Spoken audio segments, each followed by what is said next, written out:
안녕하세요. 이명기 목사입니다. 오늘은 레위기 25장 묵상입니다.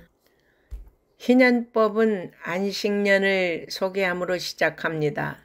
하나님은 약속의 땅에서 6년 동안 농사를 짓고 7년째는 안식년이므로 그 땅을 개간하거나 파종해서는 안 되며 저절로 난 곡물이나 열매라 할지라도 거두지 말고 가난한 자와 객 그리고 짐승을 위한 양식으로 남겨두라고 하셨습니다.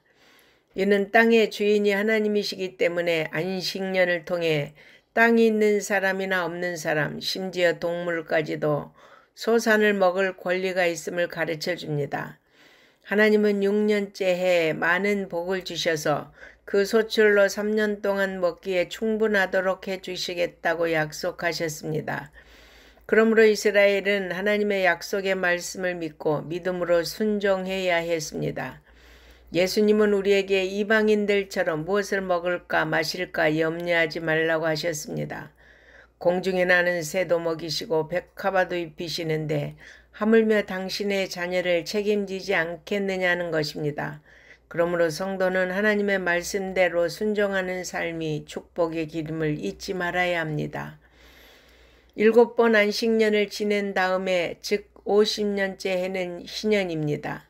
희년은 모든 죄를 용서받는 속죄일에 순양의 뿔나파를 부는 것으로부터 시작됩니다. 희년에는 노예 상태에 있는 동족을 조건 없이 해방시켜 주어야 합니다. 불가피한 사정으로 인해 일시적으로 노예가 되었을지라도 자유를 얻게 해주어 모두가 평등한 상태에서 살도록 배려하셨습니다. 하나님은 가나안 정복 이후 땅을 12지파에게 골고루 분배하셨습니다.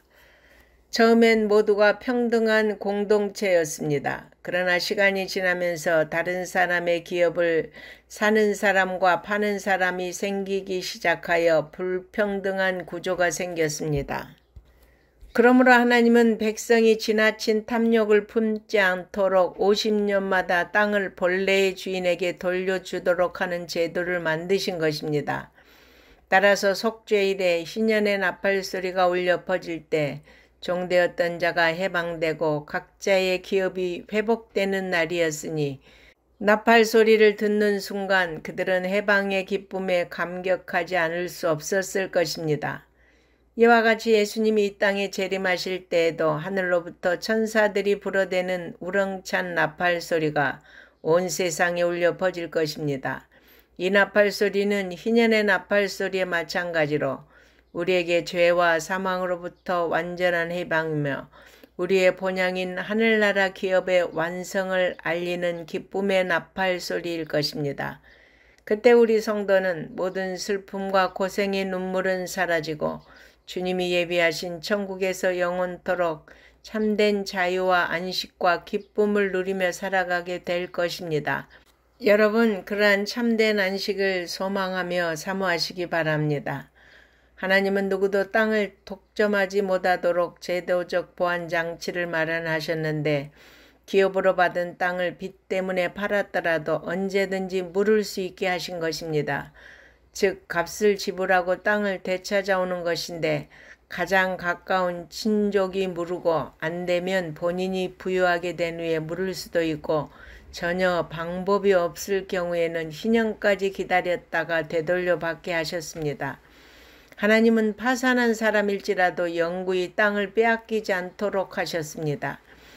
가옥도 성 안에 있는 가옥은 1년 안에 물을 수 있지만 그 이후에는 물을 수 없었고 성 밖의 가옥은 농토에 붙어 있기에 토지와 같이 간주해서 희년이 되면 원래 주인에게 돌려주어야 했습니다. 하나님은 이스라엘 백성에게 애굽에 종되었을 때를 기억해 동족에게 돈을 빌려주었을 경우 이자를 받지 말 것과 동족 형제가 막대한 빚을 져 어쩔 수 없이 종으로 팔려왔을 경우 그를 엄하게 부리지 말아야 했으며 희년에는 그를 방면의 가족과 조상의 기업으로 돌아가도록 하라고 했습니다.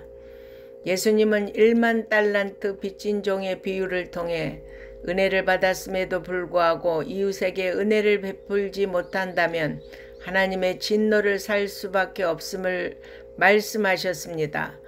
오늘 우리가 하나님으로부터 받은 구원의 은총은 그 어떤 것으로도 갚을 수 없는 은혜 중의 은혜입니다.